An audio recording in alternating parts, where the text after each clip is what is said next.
বাংলাদেশের ক্রিকেট টিমের বড় পরাজয়। তবে আজকে আমরা এই বাংলাদেশের ক্রিকেট টিম আইসিসির কাছে যে একেবারে ধমক খেলো, ধমক খেয়ে তারা কি করবে সেটা তো তাদের অবশ্যই একটা দিন বা 24 ঘন্টার সময় তাদের কাছে আছে, সেটা কথা নয়। আলোচনাটা যেটা খুব গুরুত্বপূর্ণ সেটা হচ্ছে গিয়ে ভারতের অবস্থান সারা বিশ্বে কোথায়, এটা যদি বাংলাদেশ এখনো না বুঝে উঠতে পারে তাহলে তাদের জন্য অ্যালার্মিং। এবং আগামী দিনে আমরা যে বারবার করে এই আজ তাক বাংলার শোতেও আপনাদের সঙ্গে আলোচনা করেছি এবং আপনাদের এটা বলার চেষ্টা করেছি যে বাংলাদেশকে তাদের সার্বভৌমত্ব বজায় রাখতে গেলে, তাদের যে সংস্কৃতি সেই সংস্কৃতিকে বজায় রাখতে গেলে, তাদের যে কালচার, তাদের যে সামাজিক অবস্থা সেগুলোকে বজায় রাখতে গেলে প্রতিবেশী দেশ হিসেবে ভারতকে কাছে পাওয়াটা কতটা জরুরি এটা পরীক্ষিত, প্রমাণিত। বছরের পর বছর ধরে, আমি যদি 71-এর কথাও ধরি, সেই সময়ের পর থেকে সেই ধারা কিন্তু চলছে। এটা শুধুমাত্র বাংলাদেশ ক্রিকেট টিমের বিষয় নয়, এই আঘাতটা বাংলাদেশের বাঙালি জাতি বা বাঙালি মানুষের মনে যে আঘাত, মোহাম্মদ ইউনূসের অন্তর্বর্তী সরকারের নেতৃত্বে তাদের যে একগুঁয়ামি স্বভাব, তার জন্য যে এই আঘাতটা লাগলো, বাঙালি জাতি কিন্তু এটা কোনোদিনও ভুলে যাবে না। আমি ঠিক এই জায়গা থেকেই আমার সঙ্গে আলোচনা করার জন্য স্টুডিওতে আজকে হাজির করতে পেরেছি বিশিষ্ট বিশেষজ্ঞ এবং রাজনৈতিক বিশ্লেষক শুভাশিস ব্যানার্জিকে। শুভাশিস দা, আপনাকে স্বাগত আজ তাক বাংলায়। যেটা আমি প্রথম প্রশ্ন আপনার কাছে করব সেটা হচ্ছে গিয়ে, বাংলাদেশ কিন্তু একটা বড় ধাক্কা খেয়ে গেল এই ক্রিকেট টিমের মাধ্যমে। বাংলাদেশের যদি আমরা আবেগের কথা বলি, যেমন অনেক আবেগ আছে, সুন্দরবন একটা আবেগ রয়েছে, তারপরে তোমার রয়্যাল বেঙ্গল টাইগার একটা আবেগ রয়েছে, তার একটা অন্যতম আবেগ হচ্ছে কি এই বাংলাদেশের ক্রিকেট টিম। বাংলাদেশের ক্রিকেট টিম ইন্ডিয়ান টিমকে হারিয়েছে, এই রকম নিদর্শনও আমরা দেখেছি। বাংলাদেশের ক্রিকেট টিম অস্ট্রেলিয়াকে হারিয়েছে, এই নিদর্শনও দেখেছি। বাংলাদেশের ক্রিকেট টিমের এই রকম একটা অবস্থা যেখানে আইসিসি ভাবছে যে ওদেরকে টি-20 খেলতেই দেবো না, আমরা অন্য টিমকে রিপ্লেস করব।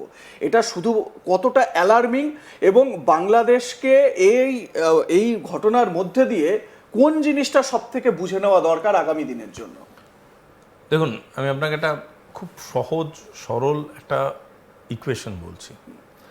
যে কোনো দেশের কূটনীতির ওজনটা বুঝতে গেলে সবার আগে বুঝবেন তারা কোন জিনিসে রিয়াক্ট করছে, কোন জিনিসে সাইলেন্ট আছে। ভারতবর্ষ দেখবেন সব বিষয়ে কথা বলে না। ভারতবর্ষ ভারত কেন্দ্রিকও বহু বিষয় আছে যেখানে মতামত নিজের জ্ঞাপন করে না, কারণ ইন্ডিপেন্ডেন্ট অ্যান্ড সভারিন মাইন্ডসেটকে ভারতবর্ষ সারা জীবন সাপোর্ট করে গেছে। পয়েন্টটা হলো, বাংলাদেশের যারা আজকের ডেটে ইন্টারিম গভর্নমেন্ট চালাচ্ছেন তাদের কোনো প্রয়োজনীয়তাই ছিল না যে এই বিষয় সম্বন্ধে মুখ খোলার।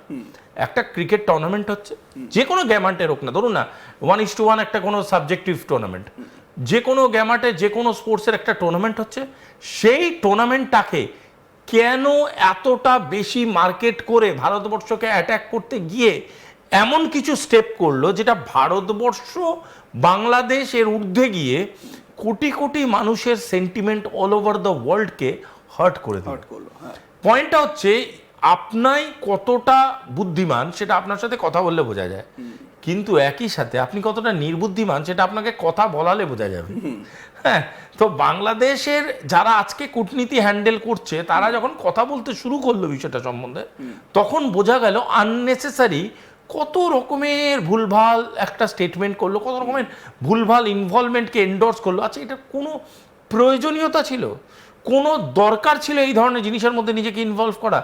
আননেসেসারি এটা করে কি করলো জানেন, একটা এমন পরিধিকে এরা প্রশ্রয় দিল যে এই পরিধিটা তাদের ধ্বংসের মুখে নিয়ে চলে গেল, এবং টুর্নামেন্ট থেকে তারা বাতিল হলো, মানে বাতিল হওয়ার মুখে বেসিক্যালি। সেকেন্ড হচ্ছে, সব থেকে বড় কথা, এতগুলো দেশ তো এদের এগেইনস্টে ভোট দিল। কেন দিল? তার মানে তাদের মতামত যেটা তারা পোষণ করেছে, সেই মতামতটা কোনো কারণে এই কোনো মানুষেরই ভালো লাগেনি। থার্ড, যখন তারা এই ধরনের ঘটনাগুলো ঘটালো, এই ধরনের ঘটনাগুলো ঘটানোর সাথে সাথে তাদের যে বিভিন্ন রকম ছোট ছোট ছোট ছোট কূটনৈতিক অবস্থান ছিল, সবকটা কূটনৈতিক অবস্থানের উপরে প্রশ্নচিহ্ন বসে গেল। আচ্ছা, ভারতবর্ষে এসে ক্রিকেট খেলা নিয়ে তাদের এত অনীহা, ভারতবর্ষের চাল ডাল নুন নিয়ে তো অনীহা থাকা উচিত। বলুন, ভারতবর্ষের চাল খাবেন না কালকে থেকে, ভারতবর্ষে নুন নেবেন না, ভারতবর্ষে চিনি নেবেন না, ভারতবর্ষ থেকে যা যা দ্রব্য যায় কিচ্ছু নেবেন না, কিচ্ছু নেবেন না। কালকে থেকে বলে দিন ভারতবর্ষের কোনো জিনিসকে ছোবো না, ভারতবর্ষের বিজলি নেবেন না, ক্রিকেট খেলাই দেখতে পারবেন না লাইভ, নেবেন না। বলে দিন ভারতবর্ষকে যদি বয়কট করতে হয় শুধু ক্রিকেটে কেন, বয়কট এভরিওয়্যার। আর ভারতবর্ষকে আপনি সিকিউরিটি শেখাচ্ছেন নিজের দেশে, আপনাদের নিজের দেশে নিজের নেতাকে রিক্সায় চাপিয়ে গুলি করে মেরে দেয়, আর আপনারা বলতে চাইছেন ভারতবর্ষে সিকিউরিটির অভাব আছে। আপনার দেশে বিরাট সিকিউরিটি আছে, আপনার দেশের এমন সিকিউরিটির অবস্থা যেখানে আপনার দেশের নেতারা বাড়ি থেকে সাহস করে বেরোতে পারছে না, যে কোনো দিন যে কোনো লোককে বাড়ি থেকে বার করে গাছে বেঁধে ঝালিয়ে উলঙ্গ করে মেরে ফেলা হচ্ছে। আপনি সিকিউরিটির ডেফিনেশন শেখাচ্ছেন পৃথিবীর সব থেকে বড় গণতন্ত্রকে, আপনি সিকিউরিটি ডেফিনেশন শেখাচ্ছেন থার্ড লার্জেস্ট আর্মিকে। সুতরাং শুনুন, এইসব বাজে বকা না, আজকে তার জন্য সাফার করছে ভারতের এন্টায়ার এই পুরো প্রচেষ্টাটা বাংলাদেশকে একটা ভালো জায়গায় নিয়ে যাওয়া। এই যে বাংলাদেশ যদি আজকে এই টুর্নামেন্টটা খেলতো, অ্যাটলিস্ট একটা গুড ইমেজ তৈরি করতে পারতো, সেই গুড ইমেজটা তৈরি করার জায়গাটায় সব থেকে বড় ধাক্কা দিয়ে দিল এই ধরনের কিছু ইরেসপন্সিবল লোকজন। এবং যেই ছেলেগুলো প্র্যাকটিস করেছে, যেই ছেলেগুলো দিনের পর দিন তাদের ঘাম ঝরিয়েছে দেশের হয়ে খেলার জন্য, তাদের হয়ে ডিসিশন নেওয়ার তোমরা কে? একদম, আমি ঠিক এই জায়গাতেই, মানে আপনি যখন এই প্রশ্নটা তুললেন, একটা খুব গুরুত্বপূর্ণ জায়গা সেটা বোঝার দরকার রয়েছে। কারণ এই যে অন্তর্বর্তী সরকার রয়েছে, এই সরকারের ডিসিশন মেকিং পাওয়ারটা কিন্তু খুব সীমিত। কারণ এই সরকারটা যখন এসেছিল, এদের উদ্দেশ্য ছিল 3 মাসের মধ্যে বা 6 মাসের মধ্যে একটা ইলেকশন করানো এবং ইলেকশন করিয়ে নতুন একটা গণতান্ত্রিক সরকার সেখানে প্রতিষ্ঠা করা, এইটা ছিল মূল উদ্দেশ্য। বিভিন্ন ক্ষেত্রে এই যে সিকিউরিটি ক্ষেত্রে তো বটেই, বা বাংলাদেশের এই যে মানে স্পোর্টস ডিপার্টমেন্টে, খেলাধুলার ডিপার্টমেন্টে এই যে ডিসিশনগুলো, টিমকে পাঠাবো না আমরা, ভারতের সঙ্গে আমরা মানে অলিখিতভাবে একটা সম্পর্ক ছেদ করছি, এই যে ডিসিশন যেগুলো নেওয়া হচ্ছে, এই ডিসিশন নেওয়ার ক্ষমতা কি ইউনূস সরকারের রয়েছে, অন্তর্বর্তী সরকারের রয়েছে? দেখুন, অন্তর্বর্তী সরকার ডিসিশন নেওয়ার ক্ষমতা কতটা রয়েছে না রয়েছে, এই ডিসকাশনগুলো আমরা ঢুকছি কেন?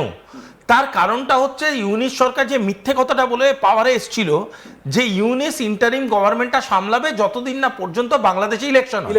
ইউনিস পাওয়ারে বসার পরেই প্রথম ন্যারেটিভটা বললো বাংলাদেশের কনস্টিটিউশনকে সেকুলার থেকে ইসলামিক করে দেবে। ইউনিস পাওয়ারে বসে প্রথম কাজটা কি করলো? আওয়ামীকে ব্যান করে দিল। ইউনিস পাওয়ারে বসে প্রথম কাজটা কি করলো? ভারতবর্ষকে গালাগাল দিয়ে দিল। এই কাজগুলো করার জন্য আপনাকে চেয়ারটা দেওয়া হয়েছিল নাকি? আপনাকে চেয়ারটা দেওয়া হয়েছিল ধরে নিলাম তর্কের খাতিরে আওয়ামী লীগের সরকার, ম্যাডাম হাসিনার সরকার ঠিকভাবে কাজ করতে পারছিল না, তাদের পলিসি বাংলাদেশের লোকরা ঠিকভাবে মেনে নিচ্ছিল না, তার রিপ্লেসমেন্ট হিসেবে একটা বেটার কন্ডিশন সরকার বাংলাদেশ ডিজার্ভ করে। আজকে ওখানে বসে আপনি কটা ইকোনমিক পলিসি বানিয়েছেন? বাংলাদেশের কটা মানুষের গত 1.5 বছরে ইন্ডাস্ট্রিয়াল জব হয়েছে বাংলাদেশের ভিতরে? বাংলাদেশের কত ইকোনমিক কন্ট্রোল তার নিজের হাতে এসছে?